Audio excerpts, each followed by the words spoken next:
بسم اللہ الرحمن الرحیم۔ انسانوں کی مثال کان کی طرح ہیں۔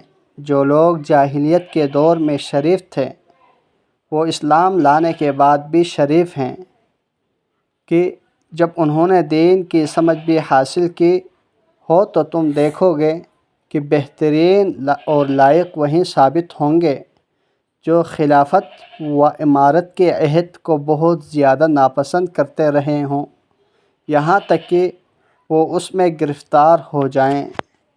حضرت معاویہ رضی اللہ تعالیٰ عنہ تک یہ بات پہنچی کہ جب وہ قریش کی ایک جماعت میں تھے کہ عبداللہ بن عمرو بن عاص رضی اللہ تعالیٰ عنہما یہ حدیث بیان کرتے ہیں کہ عنقریب یعنی قرب قیامت میں بنی قحطان سے ایک حکمران اٹھے گا۔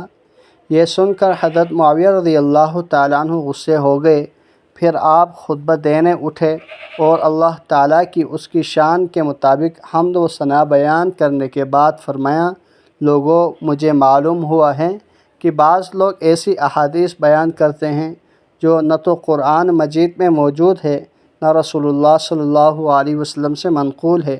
دیکھو تم میں سب سے جاہل یہی لوگ ہیں، ان سے اور ان کے خیالات سے بچتے رہو جن خیالات نے ان کو گمراہ کر دیا ہے۔ میں نے نبی کریم صلی اللہ علیہ وسلم سے یہ سنا ہے کہ یہ خلافت قریش میں رہے گی۔ جو بھی ان سے دشمنی کرے گا اللہ تعالیٰ اس کو سرنگوں اہندہ کر دے گا جب تک وہ قریش دین کو قائم رکھیں گے۔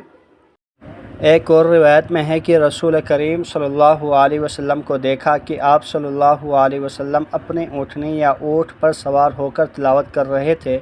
سواری چل رہی تھی اور آپ صلی اللہ علیہ وسلم سورہ فتح پڑھ رہے تھے، یا راوی نے بیان کیا کہ سورہ فتح میں سے پڑھ رہے تھے۔ نرمی اور آہستگی کے آواز کے ساتھ قرات کر رہے تھے اور آواز کو حلق میں دہراتے تھے۔ اللہ جل شانہ سے دعا ہے ہم سب کو کثرت کے ساتھ تلاوت کرنے کی توفیق عطا فرمائیں۔